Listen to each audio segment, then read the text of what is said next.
Welcome to another edition of Vegas Bad Boys of Podcasting. I'm your host, DJ Impact.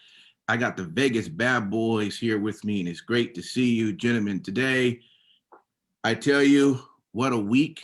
All the way around, no matter, in what way you look at it, it's just been a crazy week. But I will tell you, overall, in terms of wrestling, it's actually been not a bad week. Not a bad week. A lot of wrestling was going on. And what better way to kick it off than with Wrestle Kingdom 15. So let's get right to it. I am, so Sin City, I'm not going to pretend like I knew everything I was watching and see it. What I will tell you is that it is definitely totally different because I've never watched New Japan.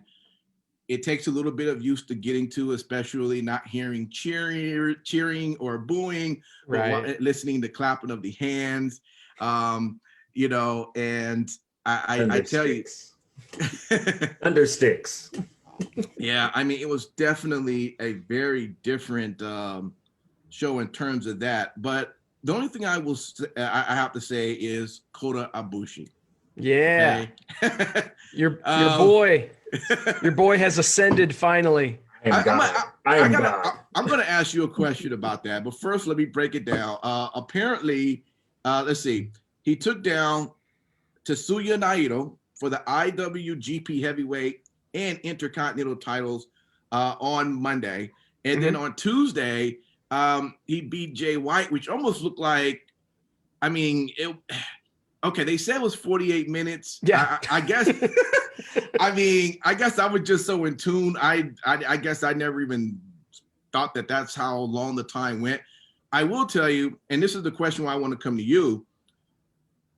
After that match, there was at least 20 to 30 minutes of just, him getting his praise, I guess, walking with the new titles. He walked past the announcer. They all stood up. They clapped.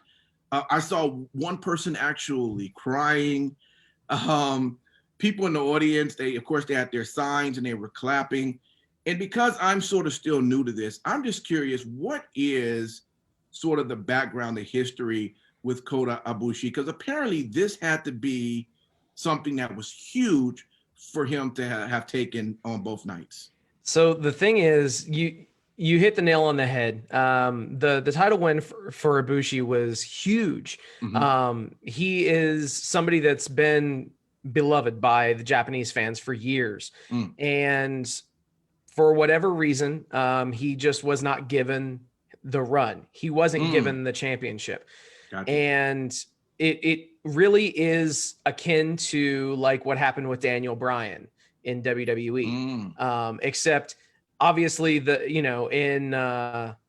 one way of looking at it is that Ibushi was never an underdog or portrayed as an underdog as Daniel Bryan was on screen. Okay. Gotcha. So it was never his time. He had come pretty close. Like he had won tournaments in the past and gotten championship matches, but came up just short. So it was the coronation of Kota Ibushi and them finally cementing him as a legitimate world title holder. Okay. That makes a lot of sense there. Yeah. Overall, man, great show. I'm going to let you kind of give what highlights that really stood out to you. I tell you, I did enjoy the Sonata versus Evil match as well. I don't know. You tell me, what's your take on the show, man? You're more familiar than I am. Yeah, man. So obviously, we talked about the Ibushi Naito match just kind of in passing just now. Sure. That match in itself was amazing. Night one, both guys really brought it. I would have to say my favorite match of night one, however, was Will Osprey versus Kazuchika Okada. Okay, yeah. Those guys worked for 35 minutes. They just had an excellent match. That go back and watch it. If you have access to New Japan World, that was my, when we talked about the lead up to Wrestle Kingdom. I had said that was my dark horse, contender for match of the night, and it delivered. It definitely delivered. Both guys absolutely killed it. Okada, I was listening to the commentary. Kazuchika Okada is 32 years old. He's 32, and he has, in those 32 years, held the IWGP Heavyweight Championship for upwards of 700 days in a stretch. So we are seeing the new ace of New Japan. And it's really, really great to see that Okada just continues to evolve and to help bring others along with him, as in the way he did with Osprey in this match.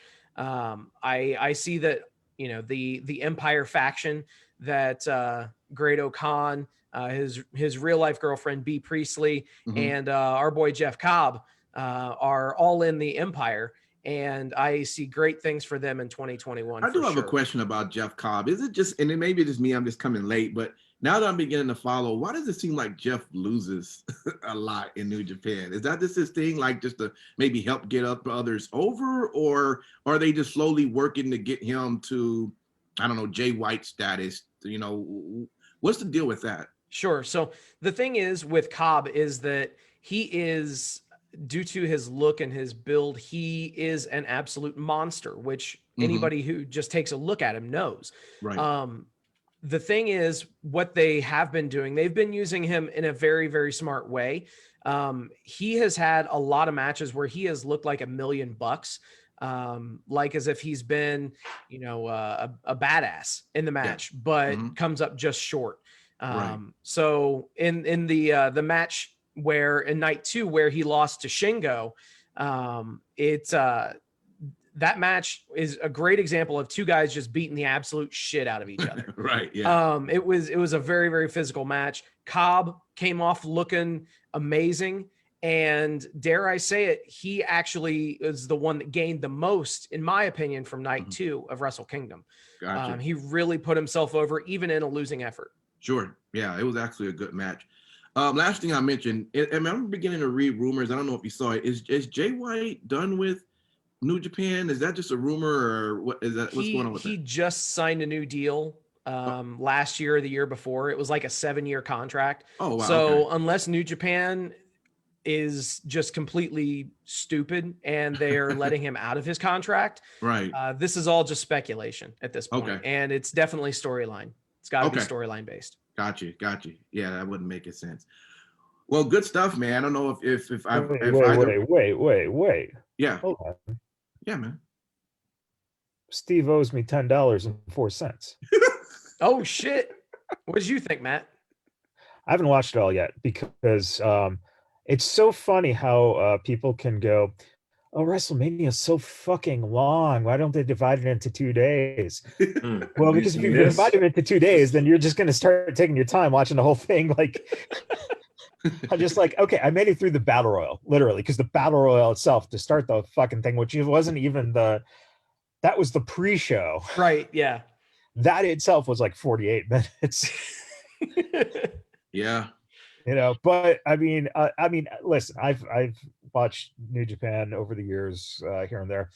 I think that the presentation's always good. The one drawback for Americans is the fact that you're not getting the American promos. That's the difference. That's the biggest difference. And obviously, as you touched on, the crowd is, to me, what a crowd should be, where they're polite, they applaud, they enjoy it. They're not trying to get themselves over like some of the American audiences that we've seen over the years. Sure. I do have to say, for just over $10, the content is wonderful. It's a great selection. So it's something that if people don't want to illegally go about obtaining stuff, I encourage you to do it legally because it's fairly affordable. So yeah, Did you say just do it illegally because it's affordable, or not No, to do it legally. Oh, okay. I thought you said illegally. I'm sorry. No. I would never advocate for the way some people right here in this group watch things. You must be talking about Impact. Impact still using the black box from Cox Cable from like 10 years ago. Look. That's not true, y'all. That's not true. I'm just fucking. You're gonna sit all types of authorities at my house knocking on my door. Yeah, but they gonna find out you got DirecTV, and they said, "Well, shit, man, you could steal ours and still get better quality." They probably be like, "Shit, you still have DirecTV?" Because most people done got rid of all their satellites and cable TV. What's it like having to work 5 jobs just to afford DirecTV nowadays? Well, look, I tell you what, I have gotten down to a point of knowing how to negotiate my price down, because there is so much options out there. It's easy just to say, hey, there's YouTube for, what is it now, 85 or $80 a month, and I'm good. And they don't want to lose that. So they'll be like, yeah, we'll talk. Says the guy that is one of all 12 direct, whatever the cable subscriber you have. DirecTV, right? Yeah. There's probably only 50 people that have DirecTV. Probably. Well, who knows? They're owned by AT&T, and who owns AT&T? You have an AT&T phone line, and you more than likely really good deal. That was what that whole merger was about. So I'm surprised if there's a little bit more people with DirecTV than there should be. Fuck DirecTV, by the way, fuck them, because that merger actually fucking screwed up. I had a great relationship for almost a decade with them, and then they stopped doing anything. They wouldn't adjust shit. It was just like, well, the computer won't let us do it anymore. And it's like, well, it's because AT&T is a fucking cocksucker. Yeah, well, yeah. And not in the good way. Hello. Well, there's a reason why I stayed away from them when it comes to having a phone line. So, when I saw that go DirecTV, I was like, shit. But, like I say, hopefully, I'm not getting too much of an issue right now. So as long as they behave, I'll keep my DirecTV and Access TV, which we'll talk about a little later. Hey, shout out to the few folks that's in the chat. You can join the chat if you're watching us. Any comments that you want to throw in, feel free to, and we will try to get that on as well. Let's move right along. WWE Raw. Folks, fellas, is Raw seeming a little bit better after Legends Night? Can't wait to get to 3 count. Yeah, look, I'm only gonna say one thing about Raw that for me, it didn't make no damn sense. What was the purpose of having, all of the legends in horrible chairs that probably could have been used to hit people with? Have them watch the Drew McIntyre Exalted One match. I just don't understand it. Did y'all notice that too? How they were all just sitting across on the top of the ramp, or was it just me again seeing that shit? No, I didn't notice at all, man. Well, again, that was my point. It was the dumbest shit ever. Like they did not utilize the legends like I feel like they should. I feel like if you're gonna have a Legends night, other than Hulk Hogan in the Hulk Hogan phone, which fuck knows what the fuck that was. Maybe he was letting everybody know, like, hey, I know you guys don't talk to me when I'm at the show, but maybe if you call me on the Hulk Hogan phone, maybe you get to know me better. I don't know. But I just felt like they did not utilize them well. This the second year they've done this show, correct? Is it the second year? Not necessarily. I could have swore they did a Legend show last year. I could be wrong. You might be thinking of the Raw 25th anniversary show that was done 2 years ago. It's about the same thing almost. But with this one, I feel like if you're going to use the legends, have them be in everything. Have them be guest referees. Have them actually be the GM for the night. Have them be the timekeeper. I mean, do interviews, something, man. I thought it was a waste of time. A Legends takeover is what you're looking for. No, because then that would mean they're on NXT. I want them to be on Raw. Oh, man. Okay. Was anybody happy to see Goldberg confront?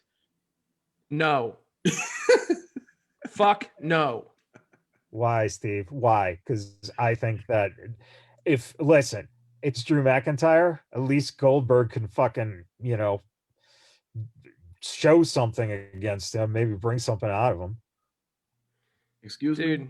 What do you mean? Get something out of him? It's fucking Goldberg. I don't want him on my fucking TV in 2021. Period. But you'll take the fucking 120-pound bloated Chris Jericho? 120? Well, I mean extra bloated pounds. Okay. Oh, I was going to say, it's kind of weird. I mean, come on, man. No, dude, honestly, though, like, unless this is going to be a squash match for McIntyre and put him over extremely well, there's no point in doing this. There's no point in doing this. If they, for whatever reason, give Goldberg the strap again, dude, it's ridiculous. It's absolutely ridiculous. I have no problems. But it's expected where that's going to go. Let's just say the dumbest of dumb shits happen and he beats McIntyre and gets the belt. We're going to fucking keep it for like, what, two months maybe at the most until the next major pay-per-view and someone takes it off you? No, you know what'll happen? What, this Brock is Lesnar exactly what's going to happen. I've got a fantasy book since we don't have our normal fantasy booker. So, Goldberg wins the championship match, wins a championship at the Royal Rumble.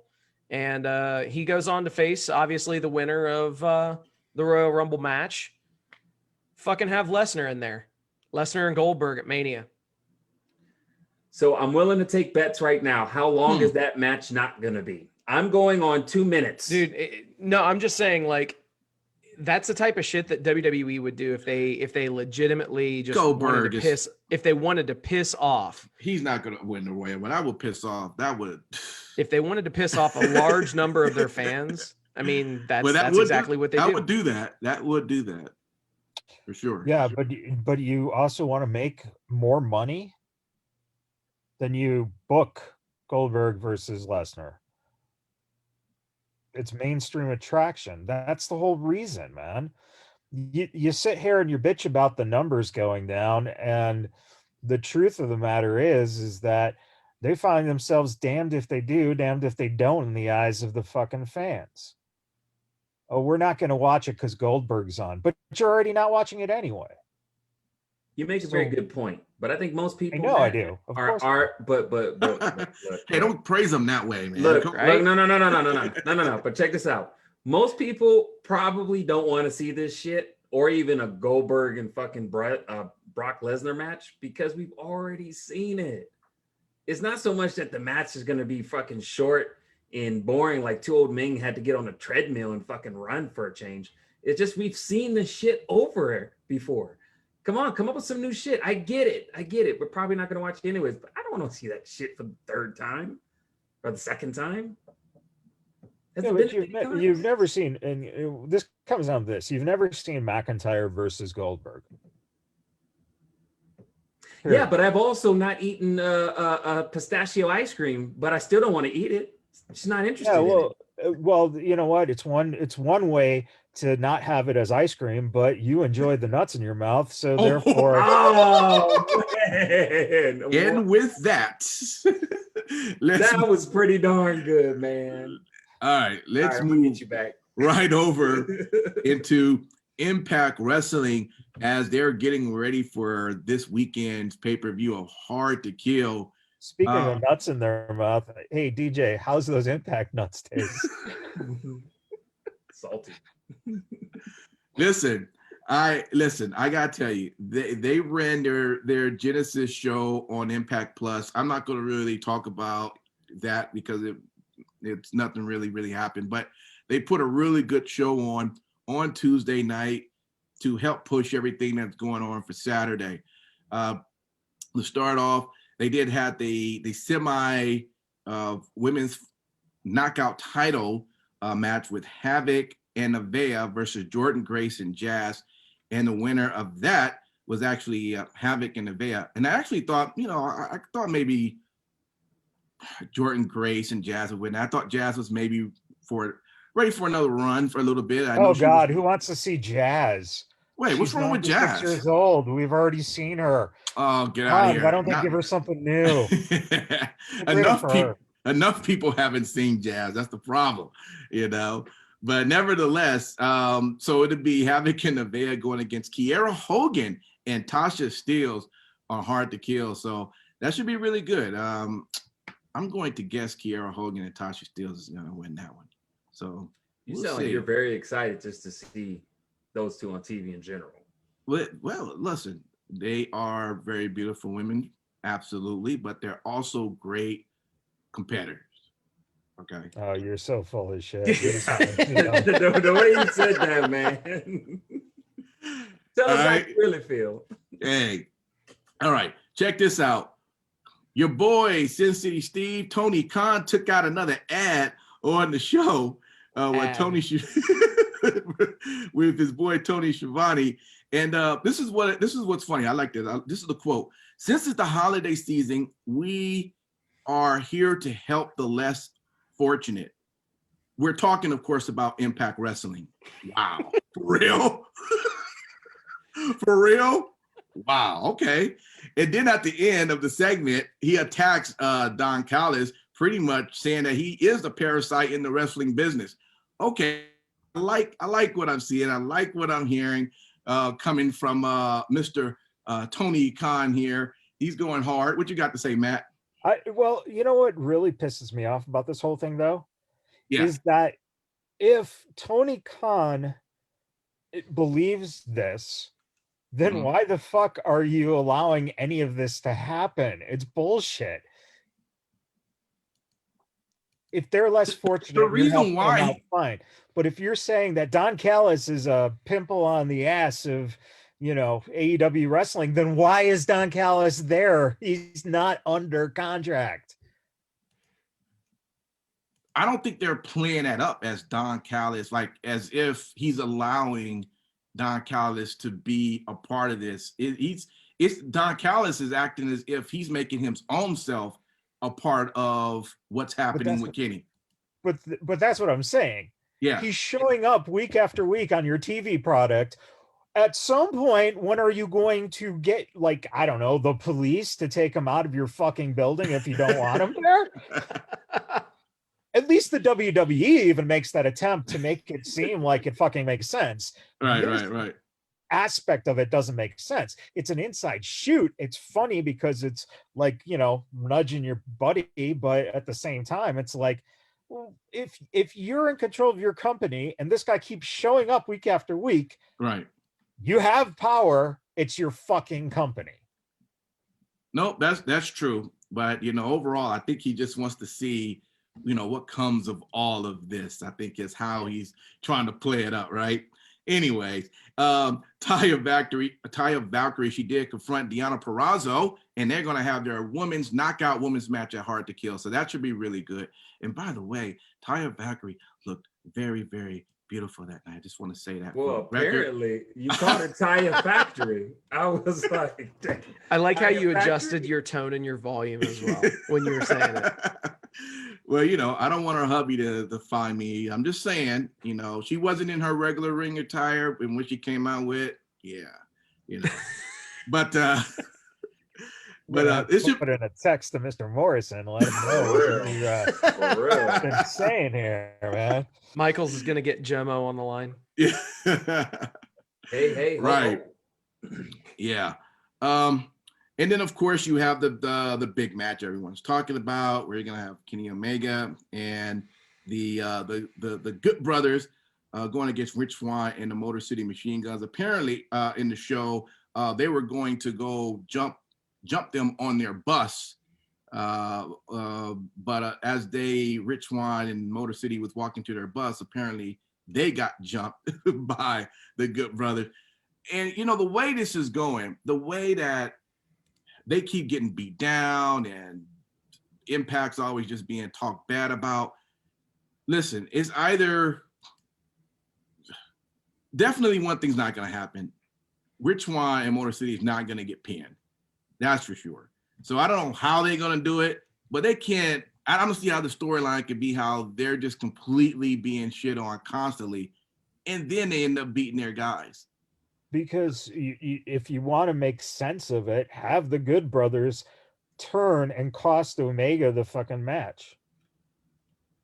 Turn on him during the fucking, you know. I mean, that is, yeah. But do you see that coming though? No, because they don't book sensual sometimes. Yeah. Unless Sensual, you're talking huh? about the sensual. Unless we're talking about the Kira Hogan. And, Yeah. Yeah.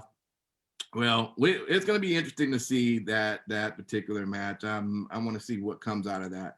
The last thing on the show I thought was pretty cool. So if you remember during the time Deonna Purrazzo had hired Father Mitchell to turn Su Yung back to Susie. So they followed up on that storyline, and finally Deonna caught up with Father Mitchell and said, hey, is it finally done? And Father Mitchell's like, well, you know, she isn't Su Yung anymore, you know, so I did fix that. And then who comes out of the door? Susan. Susan is now her name. With the glasses. Yes. All right. Looking like the office secretary. Okay. And I tell you, I'm loving to see where this is going to go. Good stuff all around with Impact Wrestling, you guys. If you can, another one to try to watch this weekend. A lot of things is going on with there. I'm not going to even mention about the whole thing with Chris Bay and Rohit and Manic. You know, we don't. You know, let's just unmask him. You know, great stuff going on. Impact Wrestling. That was the show. A lot of stuff was going on this Saturday again. Try to catch it.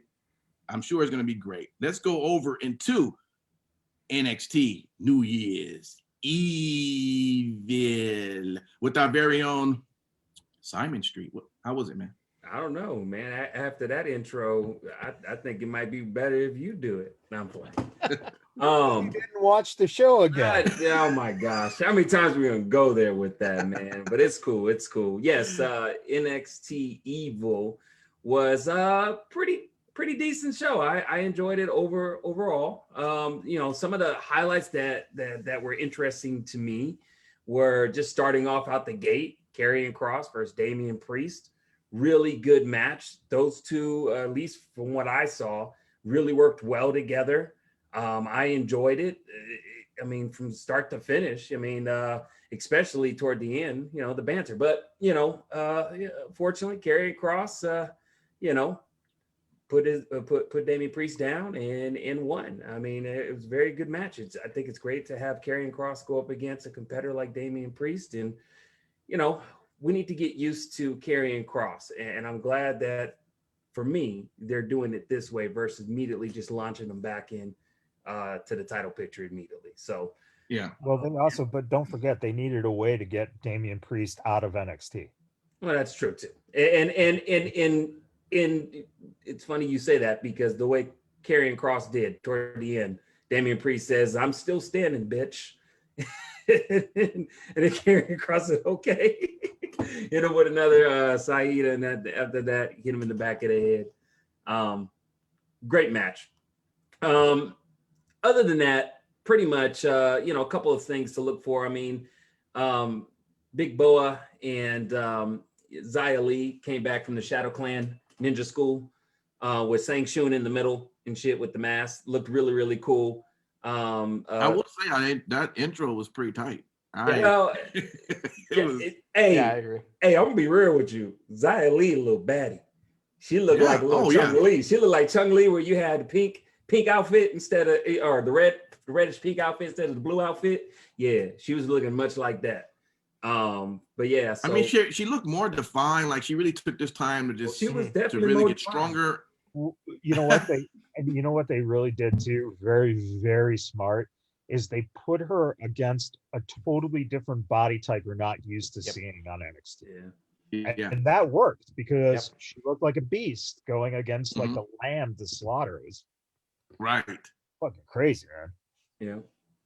Well, you know, another good match that was interesting to watch is, and I'll say it because, you know, Raw happened, but you know, Lucha Party, a house party is making you know, a nice little splash in the water on our TV screens a little bit more than usual. They get to actually talk to hot, beautiful legends in the background on Raw. Besides the point, you had the NXT Cruiserweight Championship that pretty much had, you know, Santos Escobar versus Grand Metalik, and it was really good. It was a really good lucha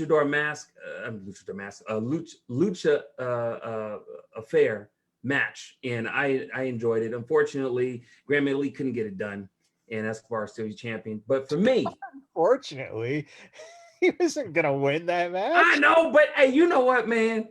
I like Grand Metalik, man, especially now that he talk more. So, you know. Oh, good God.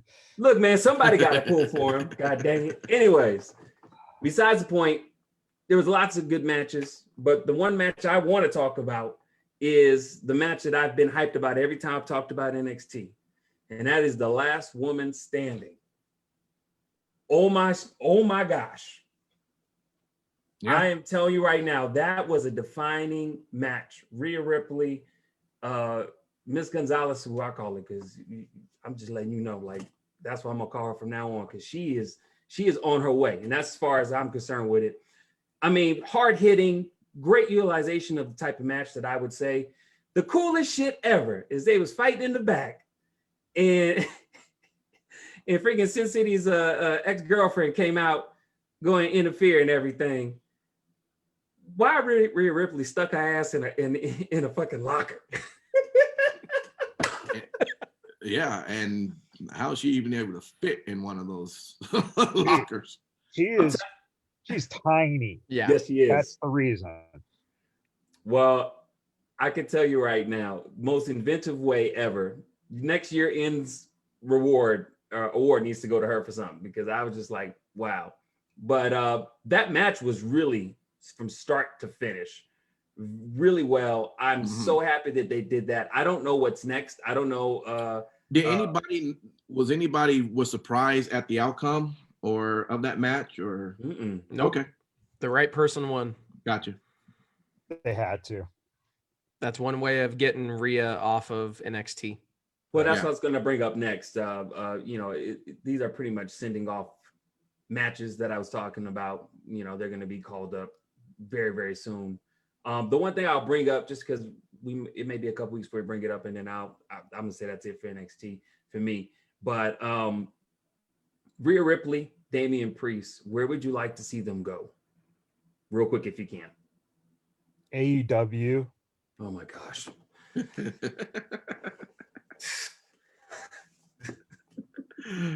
Oh man. Ripley to, I'd say, SmackDown. Okay. And Priest to Raw. Same here. That's exactly what I was thinking. What about you, Impact? I would agree with that.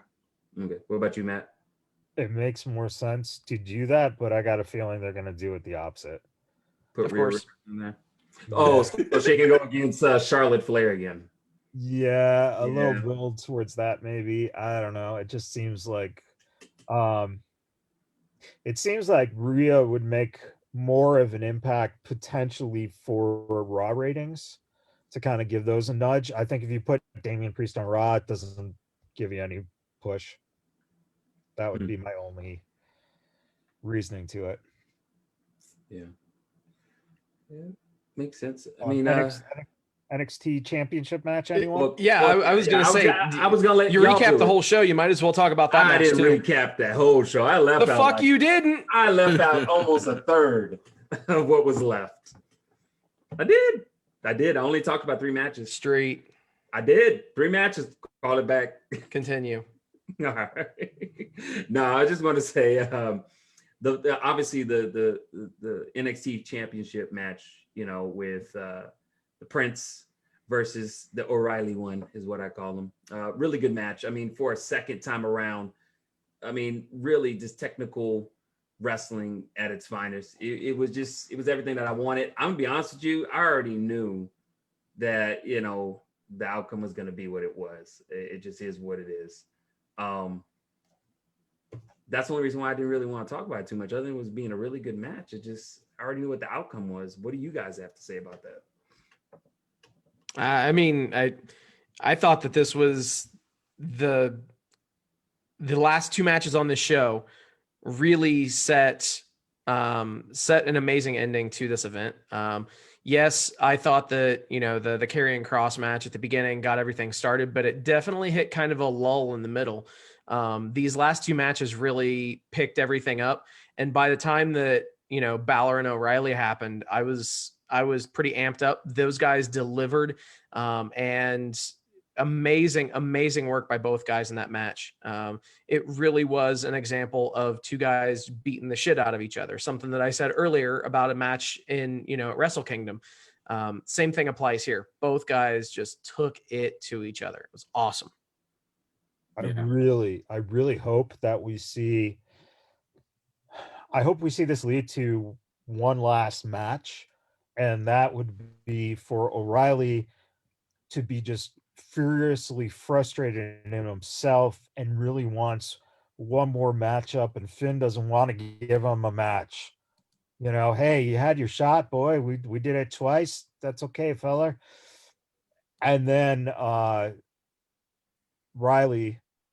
gets the demon, because we haven't seen the demon, and it would be one last shot for O'Reilly to finally get a win over Balor. Build it up, but have it take that little turn of, hey, he's not wrestling Finn. Oh, you don't want Finn. You're going to have the demon. So that would be a potential setup. But it also brings the question about Undisputed Era and what they're going to be doing, because of the fact that the way that O'Reilly looked at the end of that match said a thousand words, man. It totally sets up anything they want to do, because he sold it so fucking good. Yeah. Absolutely. If you wanted to cry because you look at someone's face, that was that feeling, like looking at your son who just got fucking his ass beat, and was so close to winning. Mm-hmm. What are you talking about? It's the way a lot of people look at when they look at their paychecks. Look, I would tell you this. All of those were great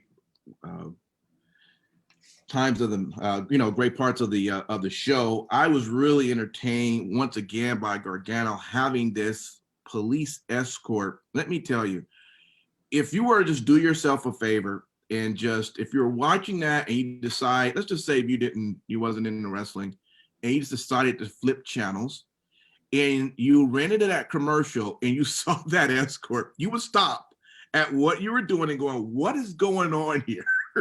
Okay. And they were cutting back and forth between right medics checking, the refs checking on Ripley. Right. This ridiculous police. Yeah, that was right. Great. Listen, I usually don't watch commercials because it's all DVR, so I fast forward. But for that, I just sat there and watched it because I just really wanted to see, them do this, which they did. Excellent stuff. Hey, for anyone listening or watching, DJ has a birthday coming up near the end of the month. If anyone wants to get him that same exact coat Dexter Lumis was wearing, DJ needs a smoking jacket. That would be amazing. Hey, I'll wear it. Okay, I'll wear with it. The white slippers. Right along with the white slippers, exactly. Oh boy, Mm-hmm. Here we go. Mm-hmm. Sin City, Steve, you're going to probably like this as we move over into AEW. I am officially a fan of the Acclaim. It's done. Okay. It's done. And listen, once again, comes out, new lyrics. I like the beat. The lyrics was on point. He called your boys connected with Jannetty. I mean, when I heard that line, I must have lost my mind. I'm seriously. I like the camera movements. Everything was right about that. The package for them is there. If they could only wrestle, it'd be. Yeah, that's what I'm hearing. It's like I think they're horrible. We're working on that. We're working on that. We're working on that. Hold on. You better send their ass to the same place Zia Lee and Big Boy ass went to.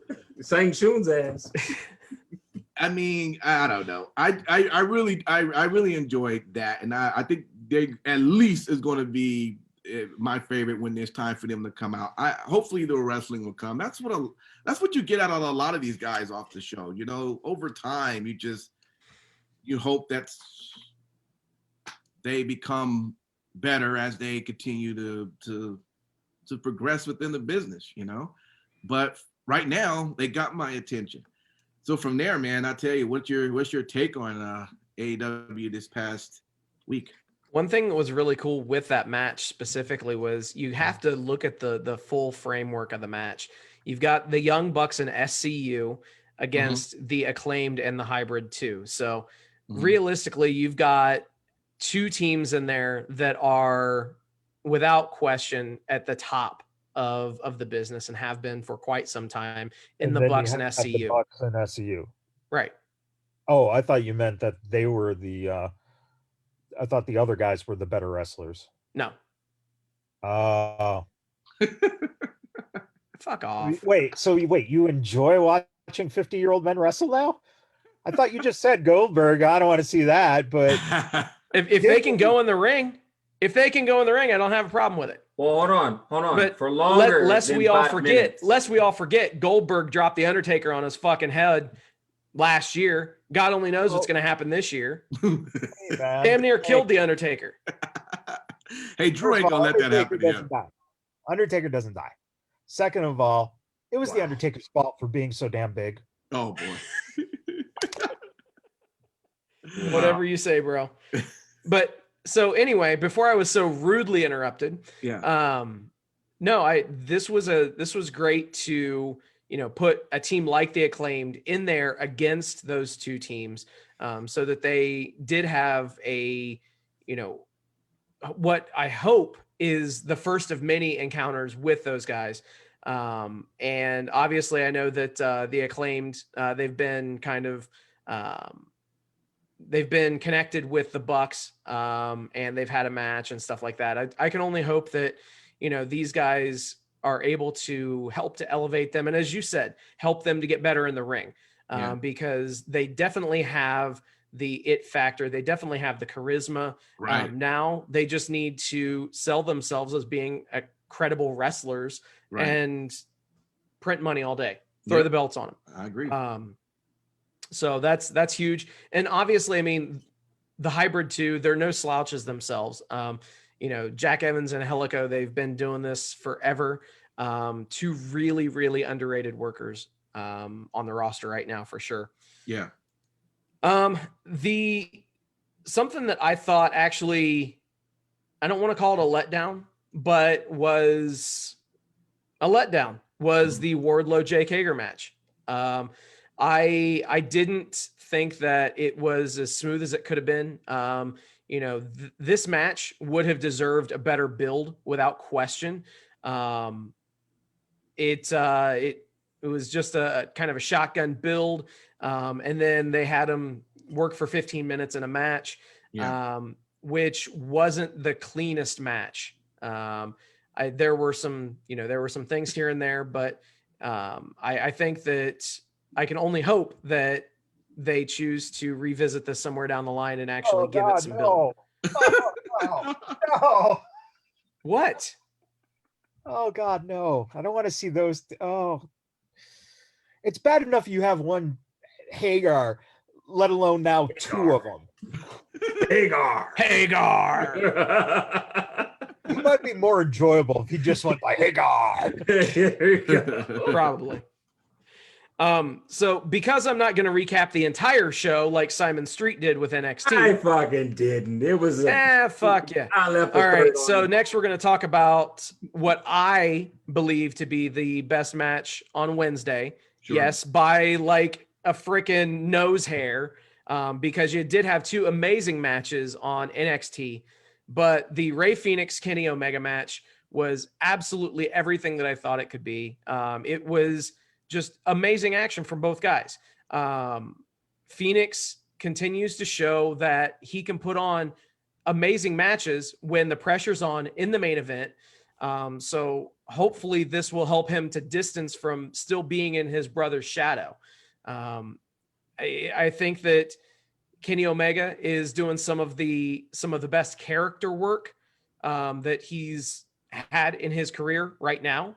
And it's been really fun to watch. There have been people that have said, oh, Kenny can't talk. He's, that's the only thing that he can't do.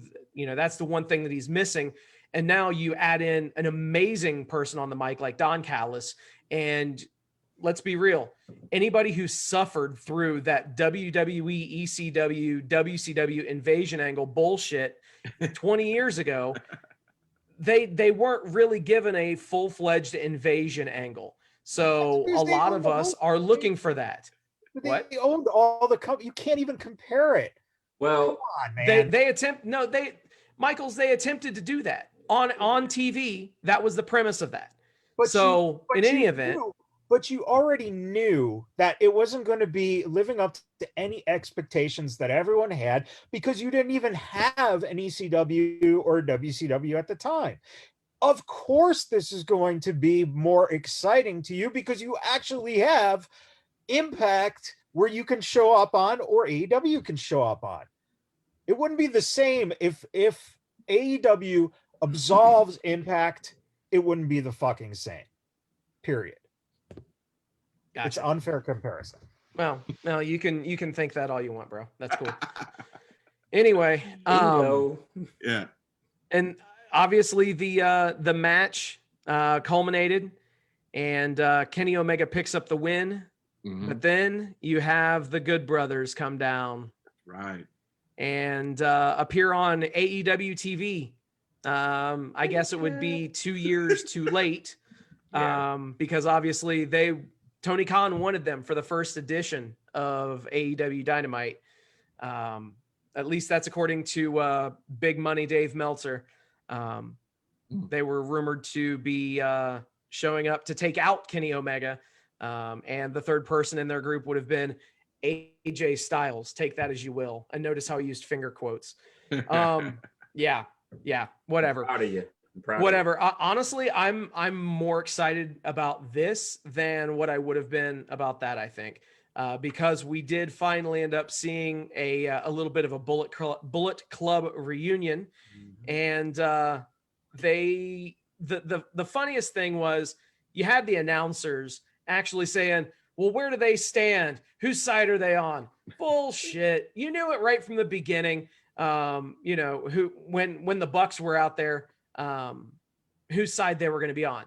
They obviously were going to throw up, as they called it on commentary, that hand sign. Because obviously they can't say too sweet because of the whole, cease and desist. So, the show ended with the five guys in the ring, Omega, the Bucks, and the Good Brothers, all doing the too sweet. It was too sweet. So you get pissed that Goldberg comes back, but the second-rate ripoff of NWO ending a show is like, oh my God, give me more. Come on.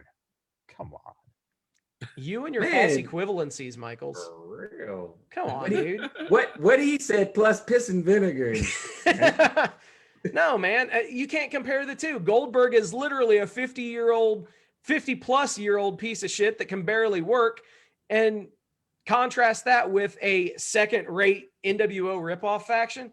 Fuck out of here. Everyone in that group can work, can put on coherent matches, and they don't have to work part-time. Yeah, not even the same book, let alone the same page. Well, all right. Well, can I make a correction? Goldberg is more like if He-Man had a midlife crisis, that would be Goldberg. Really? Yeah. I bet you if you stood next to Goldberg, he smelled like Bengay. I wanted to make, oh boy. I just wanted to make two comments. You guys tell me if what your take on it. The Matt Sydal and Cody match. So the first one, it seemed like Matt was doing one of the moves off the ring, and I guess you can look at it as it was being botched. I'm not exactly sure if it was Matt's fault or if it was Cody.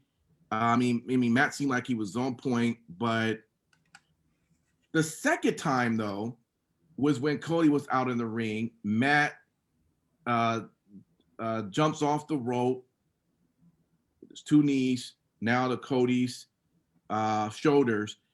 And now I clearly see that Cody just didn't fall back as he should. He actually twisted to a point where, thank God, I guess Matt Sydal wasn't really injured, but his knee looked like that it could have been.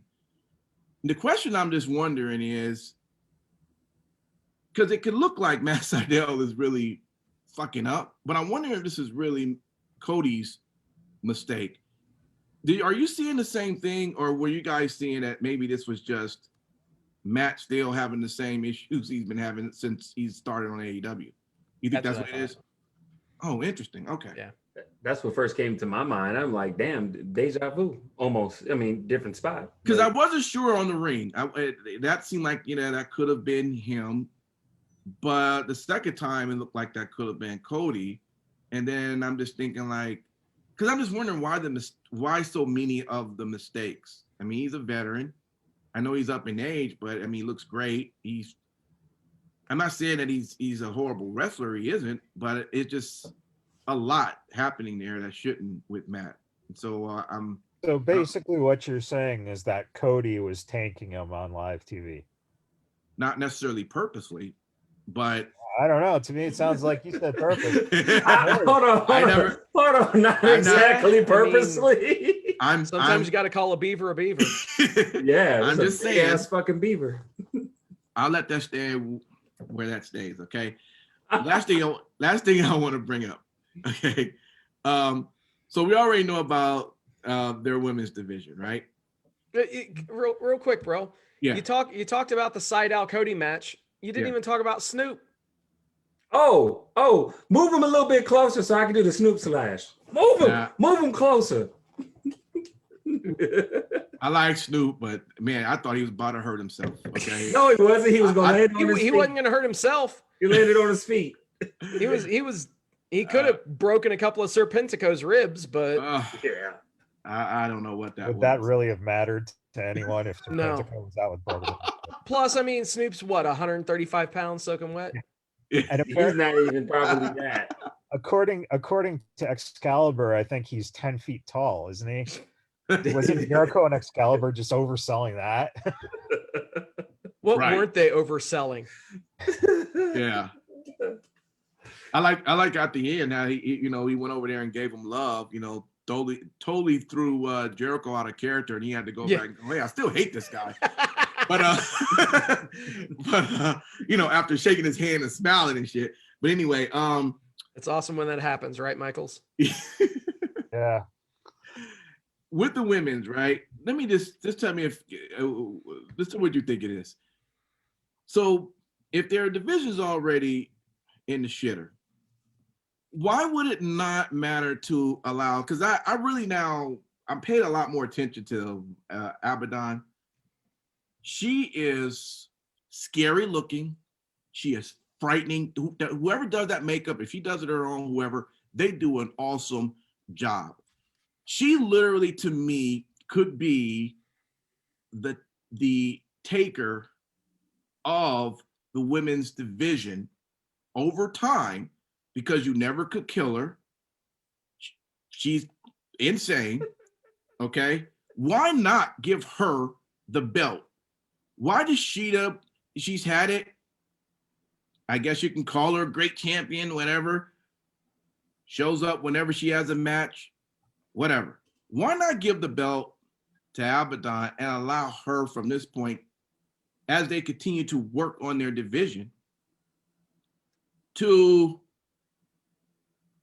have that mysterious look she has, help sell her to continue to win these matches going forward? What would be the problem with that? Because it would get stale and boring the minute she win the damn women's title, and you're not going to be as excited as you are right now about her. Why? Why not? Guaranteed. Because it's better for the bad guy to stalk your ass. You know, throw up on you and you're tired. Bite the back of your neck. I guess what I'm saying is I'm not necessarily excited for who they've had as champions. She does great, but it's like it's whatever. It's like, okay, she got it back. But what you don't need it. So did you ever on Christmas morning wake up and look under the tree and you got all these packages, but then you have one package that stands out, looks fucking amazing. And then when you sit there and you're opening this thing up and you're thinking you're going to get like a PS5 or something, and you open the lid and it's like a fucking pair of socks. Every fucking year. You mean Big Show socks? Because the PlayStation 5 box is fucking huge, man. It's a huge ass fucking socks. You apparently you don't see potential in her now. You don't see any in the future either. I really don't. Interesting. I really don't. And I don't think the character, I don't know. doesn't. Listen, Su Yung does it better. Yeah, I agree. Well, true. I give props, but this is their version of that. I would have to say that I wouldn't necessarily compare Abaddon to Taker, but I would definitely compare her to like a dollar store version of the Fiend, maybe. I thought you were gonna say the Boogeyman. No. Although Boogeyman is a good parallel too. It is. Yeah. Although she can work a little bit more than Boogeyman, but that's exactly what I'm talking about. It looks great. And you're excited when you see it, and then when you actually get to the bones about it, it's like, oh, this is not as good as we thought it was going to be.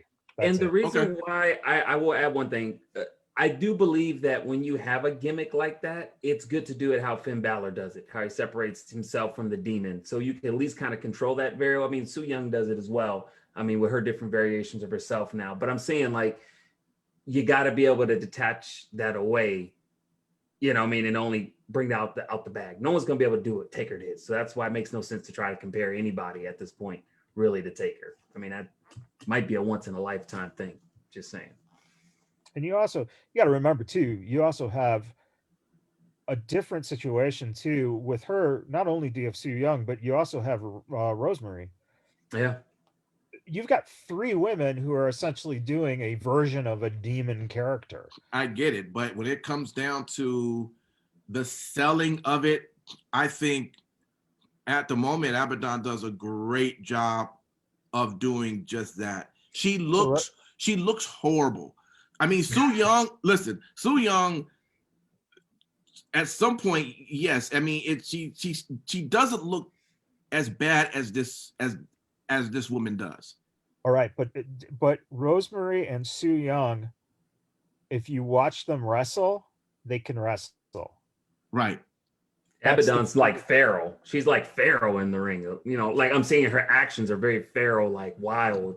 But even when you don't put a title on her now, you have to let her develop, because basically we're already shitting on the women's division. You want to really sink it, put it on someone who's just not ready in the ring. It will fucking kill their division totally. You might as well throw fucking Wendy Richter in there. Okay. But I will say this, Michaels is exactly correct. When you have a character like Abaddon, the best thing you can do is let that build so we get used to it. We get a backstory, we get an arc, a character arc, because if you don't, it's she's gonna have to transform into something else. Well, as far as I'm concerned, they shouldn't have never even brought her out yet to then she was fully ready, because if she was fully ready with that particular character, I believe that could have been sold as being a person that could hold that, get the title and hold it. Well, the character's ready. We ain't ready. That's the thing. We're not ready. You can't just push a whole goddamn Abaddon character down your mouth. It takes time. You got to eat it bit by bit. Yeah, but make it okay. But having her lose, how is that also building? Look, man, bro, if I was in a Friday the 13th movie and I tried to kill fucking Jason Voorhees, you better believe that motherfucker's gonna go, come back. She's a fucking demon. She gonna come back, man. You kill her thoughts, so you can't kill her. You said it in the beginning. Can we move on? Did you just get your ass handed to you by Simon Street? I guess so. I guess so. You know, as long as that makes them feel good, I'm all about making people smile and live in that moment. Let's move over into SmackDown. Hold on. Oh, you just sounded like my dad about to whoop my ass. I'm so glad. Well, he kind of is the dad of the show. I mean, yeah, but he sound like he gonna whoop my ass, or when we get in the car, yeah. he's punching my ass. Don't you worry. As soon as the stream ends, I'm gonna get my comeuppance. Yep. Like you said, sir, let's move on. All right, SmackDown. What you got for me, Matt Michaels? I gotta say, Sami Zayn is one of my favorite people on this planet. Period. Yeah, I agree. Oh my God. As he's walking down and he's just building this, I'm going, if they don't have him get pinned in fucking 5 seconds, I'm going to be so pissed. And that was just beautiful. It was just so fucking good. That whole gauntlet really was a decent tell. You know, you knew that at some point you were going to have to move up to what they're trying to do with this Adam Pearce angle. I have no idea what that is going to be. But I like the idea of intimidation, like total fucking intimidation, especially with a guy who, Paul Heyman, again, man, boy, do you want to just talk fucking gold? But when Paul talked to him about his career and how, you know, he just, you wanted to be WWE champion. And it was so sincere coming from his heart. Like, I mean, Paul Heyman is, God damn it, someone bubble wrap him and like freeze him so that we can have him like every generation. But you know what? Also, too, shout out to the cameraman, because when you see, you know, Adam Pearce is like here, you see in the little corner right here, Paul Heyman, and it just works. And so I don't know if the cameraman really locked in on that purposely or just happened to be on there, but they held that and it told so much. It's, you know what? And if you watch, it's sometimes it's the cameraman shots, but even if the camera is not on him, if it was alive, if you're watching it in the arena, Paul is doing it every single moment because he knows. Yeah, that's the problem with the guys who get the business are there 100% of the moment, every single time they step through the curtain. And when you're not, then it feels awkward. I think that, again, what's cool is Adam Pearce is definitely put in his dues. He's someone that I think that Paul nailed. You know, what was being said was something that was very true. And Adam tried his hardest, but he just didn't get to that it factor, you know, to where he got the opportunities to be a wrestler at WWE. He's pretty decent in this role, at least for now, which is a nice undefined role. It's just talent relations. Okay, that's great. No more commissioner shit. And then you bring along another talent relations type person in the stunningly awesome, you know, seeing what's her face come back. Help me out. What's about what's Mandy's lover? Sonya Deville. Sonya Deville. Yeah, I was gonna say Cruella Deville. Yeah, Sonya Deville.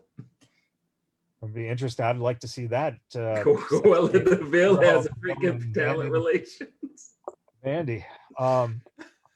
But I think seeing Sonya hopefully in that role will at least give her something to do. To, you know, again, stack division, as we kind of talked about last week, in a women's division. So I'm kind of excited to see, you know, maybe we'll see Pearce maybe do like less and Sonya will get a little bit more. So it's like 50-50.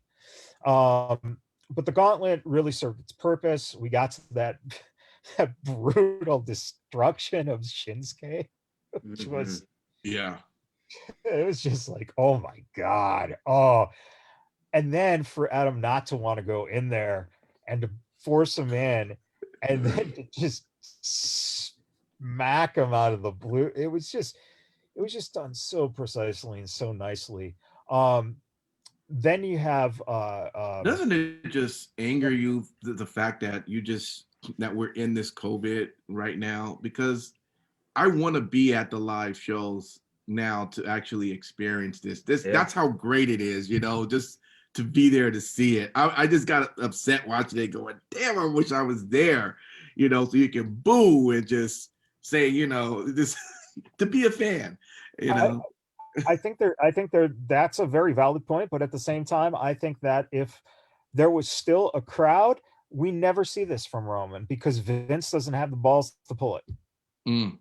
Yeah. I think this gave him every fucking chance to pull that because he didn't have to worry about crowd reaction because he can control the narrative inside the Thunderdome. Yeah, makes sense. So you wouldn't get too many cheers for the guy that you're trying to get, boos for. Right. Yeah. Right. Yep.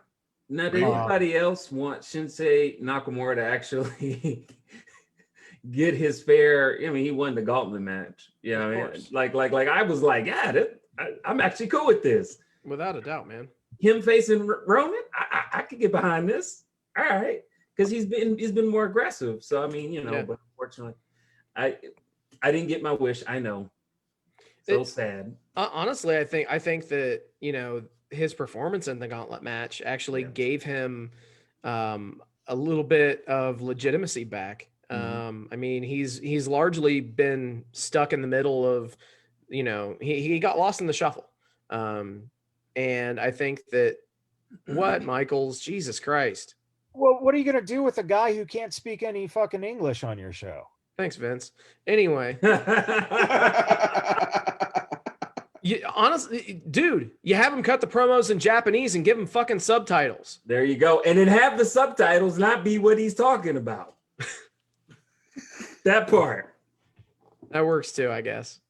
But no, like it was good to see him featured very prominently. I wish that WWE would have pulled the trigger with him back when he won the Royal Rumble initially. But I think that hopefully they're starting to give him a little bit of rehab and give him a little bit of a better showing on the card on a much more regular basis. Hopefully. I mean, come on. They let Lucha House Party loose this week. So send him back to NXT. No, they was on Raw, bro. Come on. I know you seen it. They were talking on to NXT too. Yeah. Yeah, I don't remember. I honestly cannot say I remember them on Raw other than I think they were talking to Melina. Or Melina. Yeah, that's I mean, when Melina shows up, I remember those memories. I'm just saying. That's a Do you remember those memories or those memories? Memories. Because when you look that beautiful. Did they actually wrestle on Raw? Nah, I don't think so. No, yeah, they did. I'm sorry. They did? I don't know. That's why I'm asking. So, yeah, you know what? It's again, but the thing is that you get to the point of what are you going to do? You're going to push Shinsuke? I mean, I don't know. And you got your top dog now. So are you going to have Shinsuke versus Roman? Listen, the way they did it was right. The way they did it was right. You mean the end with Paul Pierce? Yeah. Or whatever the hell his name is, Adam Pierce. Paul Pierce. I'll pay for Paul Pierce.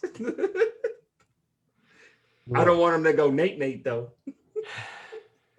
But you still the rest of the stuff on the show was solid.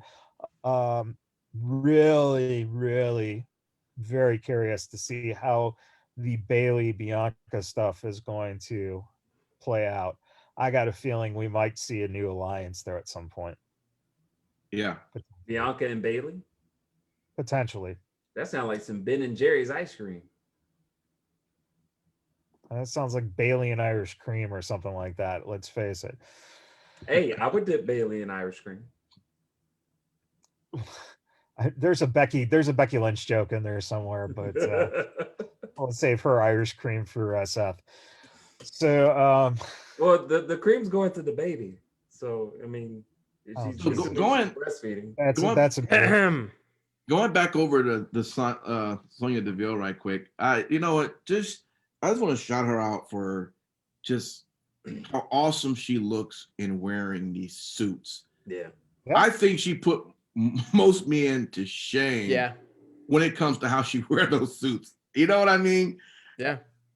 She's bad. I just got to give her props. I've never seen any woman to kill a suit like that. She does it all the time. But this past episode, I was like, okay, that is just off the chain. You have to really, for someone who's been around for as long as she has now and has had the struggles of finding something, the smartest thing you can do is to reach within yourself and just notch up your own persona just a little bit. And that's what she's doing. This is who she is, man. Right. And it fucking fits her. And I want to see more of her because of the fact that she is a very well-spoken, entertaining person, period. Oh, yeah. You know, if you can fit her into the ring and get her into the ring role, great.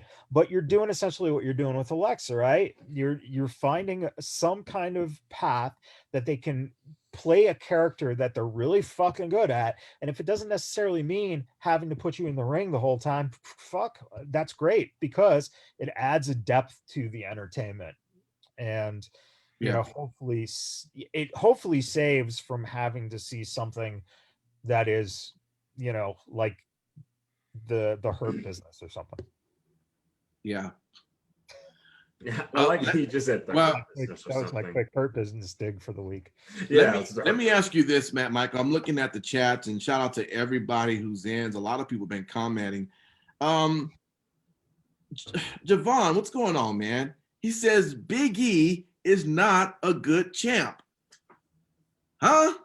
I don't know. I disagree with that. I think Big E is a good champ. But let's talk about Apollo, though. I mean, is he finally becoming relevant here? I mean, you know, he decides to slap, which is that the clue of going heel now? Slap Big E, which I was like, man, you about to get your ass whooped. And he did. You know, so first off, thank God they had Big E actually like destroy him, because I was afraid there for a second that all of a sudden Apollo goes over. You know what? That's, again, if you can take something inside of you and notch it up a bit, then you get something that's a little more entertaining to watch. All right. It made it more entertaining. It took a long time to get to that moment, which was a drag. But regarding Big E as a champion, I have mixed feelings, because part of me thinks that he could be a fucking just the damnedest of champions. But I also feel that when you continuously bring in the New Day collapse and shit like that, get rid of it, man. It's over. You separated just let it go. Let it go. I loved his ring gear this week. It was fucking awesome. You know, bring more of yourself to it. Forget the New Day stuff. It's done. Let's see more aggressive. I honestly have been begging for heel Big E forever. Yep. And so I'm getting heel Apollo, which always seems to be obnoxious. It's obnoxious. And Javon agrees with you, Matt. He says you're right. So there you go. I guess you got something going on there. You know, I will say this, Big E champion. I think a lot of it has more to do with who Big E is going up against, is what kind of championship match we'll get. And it's nothing bad against Apollo, but that's not somebody that I would want, you know, your new Intercontinental champ to really start going through. I want to see the Big E champion go through, I would say, a serious competitor, if it ain't going to be Sami Zayn. Do you see what I'm saying? I want him to have some epic matches. And I feel like, what's next? Okay, they went through Apollo Crews. Who's next? Who's honestly next? And, you know, and they already blew it with Sheamus. You know, that's another thing, you know, having Sheamus go to Raw. So, and, you know, and you could have seen, because I think someone of Sheamus's stature, Cesaro. Cesaro's a good one. Yeah, I'm trying to think of bigger guys. you have to work on bigger guys. That's what I'm saying. We'll see a better Big E champion, because real talk, I was hoping that Big E wasn't going to win the Intercontinental Championship. That didn't mean I hoped for that, but I wanted to see him make a transformation, either being heel by going through Roman and getting destroyed by Roman, getting screwed over by Roman, and then later on being collapsed by exactly what you said. Because that's that weakness in you. And so as a character, you shed that weakness. There's a transformation that happens. Thus, you become heel Big E. To where he's like, I'm not taking shit from nobody. Do I look like a joke? And just roughshod somebody's ass. Because the dude is big. You know? That's the way I would book it. I say have just throw a mask on him and have become part of Retribution. I thought you were going to say Lucha House Party. Jesus. Can you see Big E as Lucha House Party? That shit would be funny as shit. Hey, the very, very last thing, man, we do have new tag team SmackDown champs. You guys excited about that? No. Oh, hell yeah. What is all right. Let's hear, because Rude is in pink? Let's hear the pro and the cons. Why you like it and why you dislike it. Let's go. I think the pro is that I'm not seeing with the Street Profits with the fucking belts. They have literally been Raw and SmackDown champions straight through, and I can't think of, like, it's really hard to think of any purposeful, meaningful stuff that they've done. Damn. No, I'm serious. I find that, again, you've got two characters stuck in a gimmick that is so much more about the gimmick that they're going to be red party cups for fucking 15 years. Yep. And you're not going to be able to see the fucking skill set that these guys actually have. That's my problem. I also think that Ziggler and Rude, give them the belts for a little bit, because now you have a veteran kind of presence. Also, listen, Bobby Roode's 64 and Ziggler's 53, so not going to have much more time. Pretty much. So, what's your take, Simon Street, on that? You was the opposite. My whole thing is for a totally different reason. I actually like Ziggler and Rude, but the problem is the tag team division right now, to say the least, for SmackDown is very, very shallow. So what would have been good for them to have those titles in a vibrant tag team scene on SmackDown would have been cool. Yes, I was kind of happy to see those belts being taken off of the Street Profits. I liked them as a team, but it was time, I felt. But who are Ziggler and Rude going to go against? Is it going to be Shinsuke and Cesaro? They teaming up again? I mean, that's something I think of. That's all you have. And that's the problem with the tag team division, just in general. They're gonna have rematches with the Street Profits for the next 3 months. And I don't want that, because we Raw with them in the Viking Raiders. Yep. Bingo. I don't want that at all. And so that's my reason why I said I wasn't happy that they had it. I want them to. You can't always have what you want, Simon. Well, I mean, thus is true. I mean, according to Michaels, I want nuts in my mouth that happen to be an ice cream as well. But that's what he wants. The only problem you get down with having the Street Profits retain the championship is exactly what you just said. Well, then who the fuck are they going to wrestle? Well, and the reason why I say keep them with those belts, because at least they can do something entertaining that doesn't require them having to be in a match all the time. And they did that in Raw quite a few times where they weren't even in matches. Do you not, have you ever watched a Ziggler or Rude? They're fucking entertaining as hell when they get the opportunity to be. Well, true, but I was saying it just from a standpoint because I like the team and I want to see them in a very competitive, tag team division, which it's not deep. Well, no, of course not. But when you have only scraps to go with, that's what you're gonna do. And the fact of the matter is until Vince dies, this is what tag team wrestling is gonna be. I know. But it really, really sucks, and I'll shut the hell up with this tag team shit. It sucks. God damn, man, shit. Put some sugar on that shit next time. Fuck. Anyways, I think that it's unfortunate that Vince is the way he is, because right now would be the perfect time to take those Raw and SmackDown titles and make them unified again. And you have a deeper tag team that ain't fucking going nowhere but next door. Not technically, but you know what I mean. And so that way you could cultivate a better tag team. So when we do get back to what regular life used to be at some point, you at least got a science. But what the fuck do I know? Exactly. All right. You I make see it y'all. so much easier when you All put the words in your mouth and not mine. Oh my God, guys, you're great. I mean, I guess that's it for SmackDown, right? Apparently. There was and nothing was showing on ROH. They actually were just doing some holiday repeats. Stuff. So yeah. So I'm sure they'll be back up pretty soon. But man, that is practically our wrestling talk. I mean, good stuff, guys. It was a good week in wrestling despite us. So with that, we want to thank everybody in our chat. Quite a few people showed up. Javon, Shant, we had BJ come through, and Ringsiders came through. Just a lot of the people who always come through and show support. Thank you for coming through. For everyone that's listening on our podcast, we thank you as well.